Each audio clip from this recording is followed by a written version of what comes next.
The executive producer of the film and my friend Werner Herzog.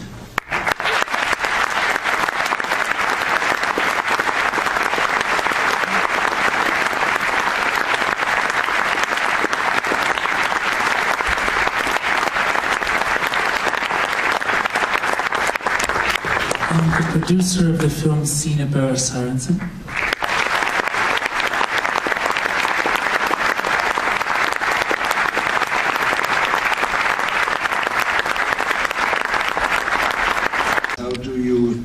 Relate one and the other? Well, I see the two films as a pair, as a diptych, if you like, a kind of single work whose whole is, I hope, greater than the sum of the parts. I always knew, in fact, that I would make these two films. The origin of the whole project, if you like, the scene that inspired both films, is in this film. And it's the scene where the two men take me down to the river, taking turns playing victim and perpetrator. That was the first time I'd ever brought two perpetrators who didn't know each other, who'd been in different death squads. They were from neighboring villages together, to see if they would speak with each other in the same boastful way that they spoke to me. And when I heard that they did and realized they were essentially reading from a shared script, that the boasting is systemic, I had this awful feeling that I wandered into a place like Germany 40 years after the Holocaust, only to find the Nazis still in power. I thought this is how perpetrators might speak if they had never been removed from power and forced to acknowledge what they did was wrong and were able to cling to the lie that it was heroic.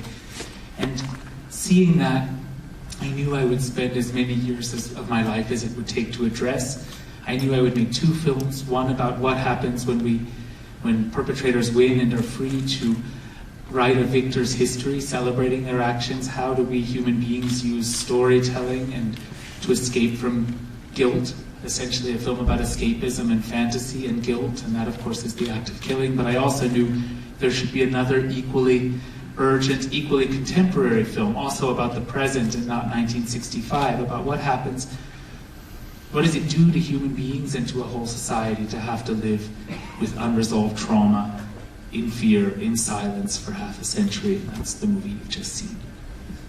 I would like to make one remark, because I have the feeling that there is not just a diptych, there is a triptych, because you have a huge amount of footage. And this footage, I do believe, will form part of an archive accessible for the public, like, for example, there's a huge amount of filmed footage by Spielberg on the Holocaust survivors, and it is accessible. So the third part of the triptych may be something like 1,000 hours that will be preserved somewhere and accessible. Yeah, I like that way of thinking about it, actually, because, of course, a triptych is more common than a diptych, but a diptych is somehow more open. In that I feel like the third part belongs now to the people of Indonesia. The act of killing opened this space and helped catalyze a transformation in how Indonesia talks about its past, how the media and the public talk about their past and the present, the continued power of the thugs and the killers and the impunity for the military. Then comes the look of silence into that space, showing how urgently truth and reconciliation is needed, how torn the society is, and a kind of a beautiful example through Adi, and I think a little bit through the daughter of the perpetrator, who has the dignity and humanity to apologize on her father's behalf. It shows that truth, reconciliation, healing, and some form of justice is possible and needn't be so threatening. And in that sense, I like the idea that the third part of this is this archive it's the world's biggest archive pertaining to the genocide in Indonesia. We're working to figure out ways of making it accessible. Human rights activists and historians and scholars are already using the archive for their work. And at the same time, I see that what really needs to happen now is a struggle in Indonesia.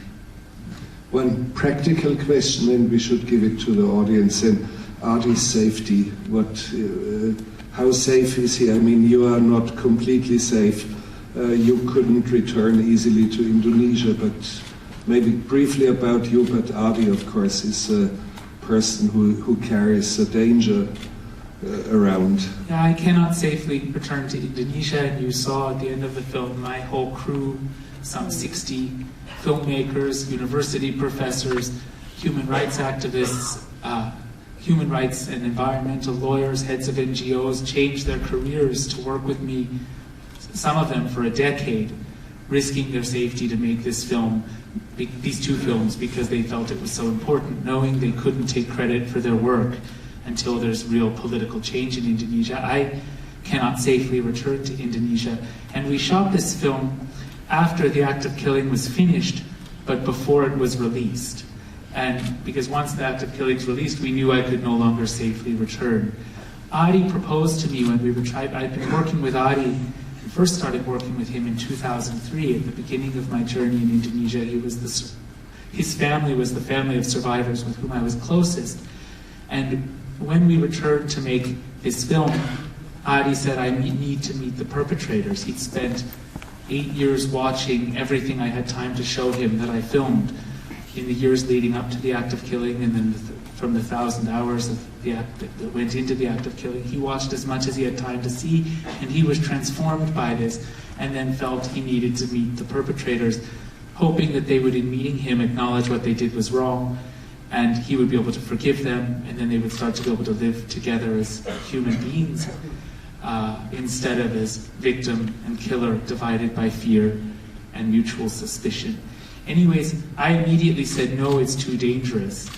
But when Adi explained really why he wanted to do this, and I realized that if we could succeed in doing it, we would be doing something unprecedented, I think, in the history of nonfiction film. I don't think there's ever been a nonfiction film where survivors confront perpetrators while the perpetrators still hold a monopoly on power, when they have not been removed from power, for the simple reason that it's too dangerous.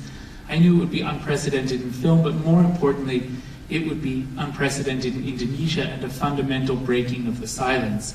So I considered that because the act of killing had been made but hadn't come out yet, I was famous across the region for being close to the commanders of the men who killed Adi's brother. And so these men who Adi would want to meet, the men who killed his brother, would have to think 2 or 3 times before physically attacking us. So I saw an opportunity, because of this extremely unusual situation we were in, to do something truly unprecedented in Indonesia safely. But I also knew that if we did this, Adi's family would very likely have to relocate. And we spoke about that from the very beginning.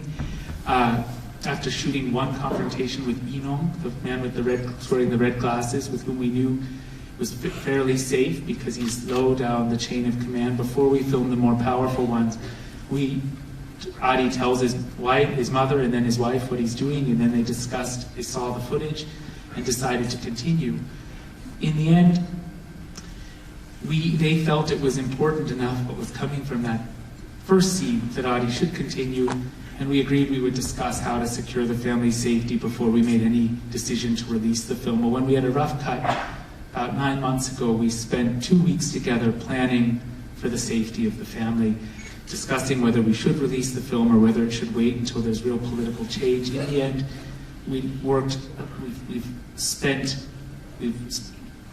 months putting in place a plan where the family relocated from North Sumatra, thousands of kilometers from their home, out from under the shadow of the men who did this to their family, out to some extent from the fear, trying to make the most of this terrible situation. We've worked to put the kids in much better schools, and Adi and his family in a much more supportive environment of filmmakers, critical journalists, progressive human politicians and human rights activists who support Adi's tremendous courage.